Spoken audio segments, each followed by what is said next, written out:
Yuri Bayer se confie sur sa relation avec Stefan Byrne. Je fais partie des chanceux qui ont trouvé leur moitié. À l'occasion de la création de son application de rencontres gays, Maison matrimoniale, Yuri Bayer a discuté avec Il nous parle d'amour, de son couple avec Stefan Byrne. Et même de mariage. Un peu plus de 3 ans après avoir créé le Circle de Socrate, son agence matrimoniale gay, Yuri Bayer a décidé de se lancer dans le virtuel avec son application de rencontre, Maison matrimoniale. Une application sélective pour hommes différente des autres puisqu'elle aborde les rencontres en ligne de façon plus éthique. Si Yuri Bayer est aujourd'hui heureux en couple avec Stefan Byrne, il souhaite permettre à des hommes, et bientôt peut-être à des hétéros et des lesbiennes, de rencontrer des personnes qui recherchent une histoire sérieuse. Pour cela, le jeune entrepreneur de 40 ans mise sur une sécurité renforcée avec des notes de courtoisie et de savoir-être qui permettent aux utilisateurs d'en savoir un peu plus sur les personnes qui se cachent derrière leurs photos. Yuri Bayer raconte à Gala.fr pourquoi et comment cette idée est née. Il nous parle aussi d'amour et bien sûr de son idylle avec l'expert en royauté préféré des Français. Rencontre. Il existe de nombreuses applications de rencontres sur le marché, pourquoi avez-vous décidé de créer la vôtre? Yuri Bayer. Il y a un phénomène de saturation que j'ai remarqué quand j'ai commencé à utiliser les applications. 99% des applications de rencontres gays sont plutôt orientées vers le sexe. Comme les utilisateurs sont tous anonymes, vous pouvez accéder à un service sans pièce d'identité.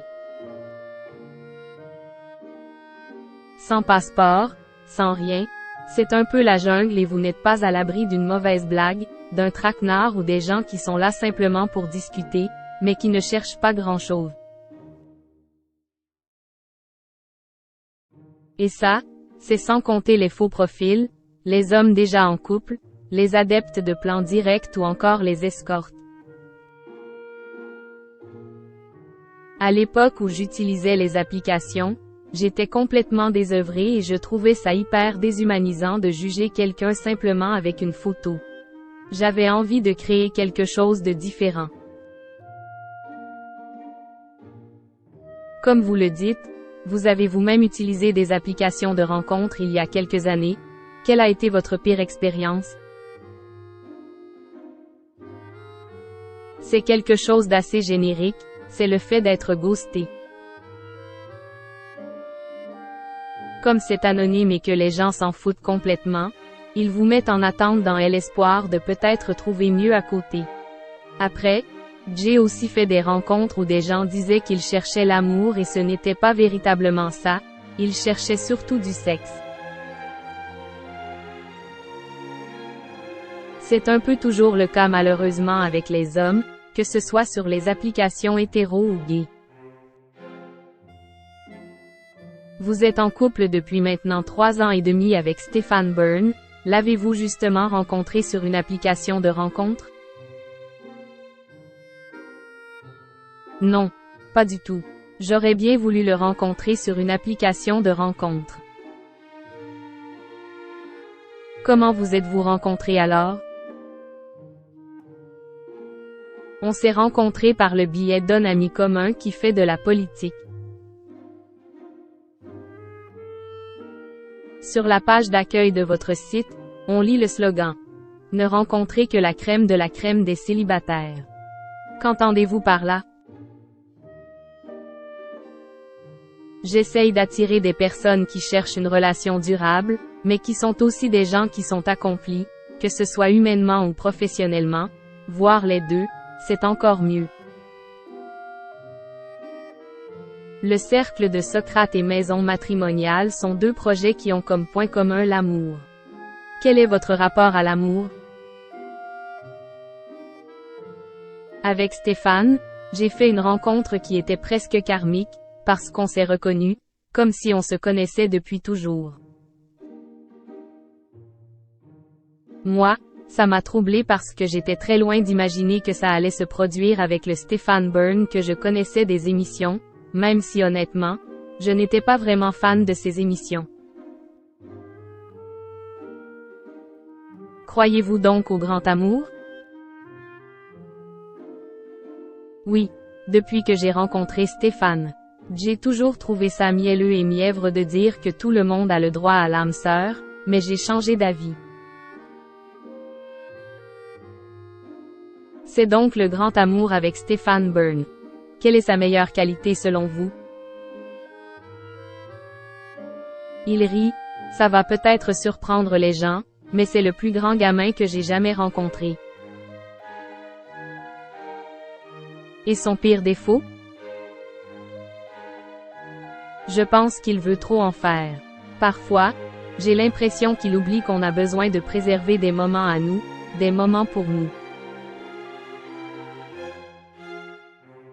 Et, en même temps, quand je vois le bien qu'il fait aux gens, et tous ces gens qui le remercient dans la rue pour le patrimoine, pour l'histoire, pour les valeurs qu'il incarne et qu'il véhicule, je me dis que ce n'est pas pour rien s'il y a certains compromis. Quelles sont les bonnes bases d'une relation amoureuse selon vous? La communication. Le fait de pouvoir se dire quand ça va et quand ça ne va pas, d'être attentif et empathique. Quand l'autre est plus faible, que ce soit après une maladie ou après le décès d'un proche, il y a des rendez-vous où il faut être là. Avec Stephen Byrne, vous êtes PACSE accent aigu S. Mais le mariage, vous y pensez? Oui, ça nous est arrivé d'en parler.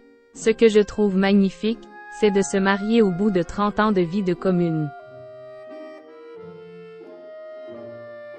Bon, on va plutôt dire 20 ans parce qu'il a déjà 60 ans. Il rit. Je trouve que c'est beau de sens et de symbole. Avec le pack, on voulait sceller quelque chose assez rapidement. Stéphane est quelqu'un de sérieux, qui a eu des relations de très longue durée, donc je pense qu'il voulait m'envoyer un message et aussi envoyer un message à tout le monde. Vous avez 20 ans d'écart avec Stephen Byrne, est-ce que vous la ressentez parfois cette différence d'âge? Pas du tout. C'est comme si on avait le même âge. Parfois, Stéphane, j'ai l'impression qu'il est plus jeune que moi dans sa tête, il rit. Non mais c'est un vrai gamin, et c'est pour ça que ce mec me surprend tous les jours de façon bien différente. L'âge ne change pas grand-chose. Il y aurait une plus grande différence si lui avait 40 ans et moi 20 ans. Mais, 40 ans et 60 ans, je ne vois pas trop, à part qu'il commence à avoir mal au dos. En tout cas, je fais partie des chanceux qui ont trouvé leur moitié. Ce n'est peut-être pas le cas de tout le monde pour la Saint-Valentin. Justement, quel est votre Saint-Valentin de rêve? La Saint-Valentin parfaite, c'est du temps. C'est avoir du temps ensemble, avec nos chiens, et regarder une niaiserie à la télé ou sur Netflix et avoir ma tête sur son épaule.